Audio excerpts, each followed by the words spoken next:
Lorenzo is 5 years old. He's a sweet, intelligent child and, well, he's deeply attached to his mother. Every day he seeks her attention with these tender gestures, drawings, hugs, affectionate words. When she is with him, Lorenzo just seems calm. But every time his father enters the scene, his expression changes. He stiffens, watches, then inserts himself between them. One evening, while his mother and father are laughing together on the couch, Lorenzo squeezes in between them, hugging his mother tightly. "You're mine." Over time, this behavior repeats itself. Small acts of jealousy, rivalry, and, a desire to be the sole focus of his mother's attention.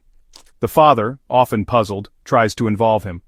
The mother, gently and intuitively, realizes that Lorenzo is going through a natural but delicate phase of emotional development. According to Sigmund Freud, what Lorenzo is experiencing is a manifestation of the Oedipus complex, a psychological process in which a child develops a deep attachment to the parent of the opposite sex, and at the same time, an emotional tension or competition with the parent of the same sex. It's not really a conscious feeling, but more of an unconscious dynamic that plays a part in the construction of identity. Lorenzo doesn't actually want to exclude his father. Instead, he's just trying to figure out his place in the emotional world, to understand relationships and, his own uniqueness.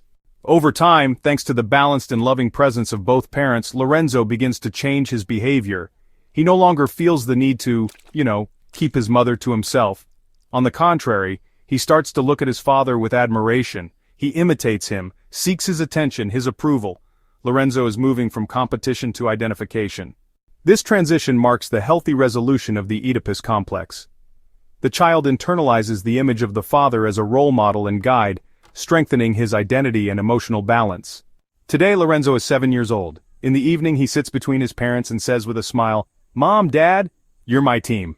The Oedipus complex is not a disorder, but a fundamental phase in a child's emotional development which, if welcomed with empathy and guidance, contributes to the formation of a solid and self-aware identity.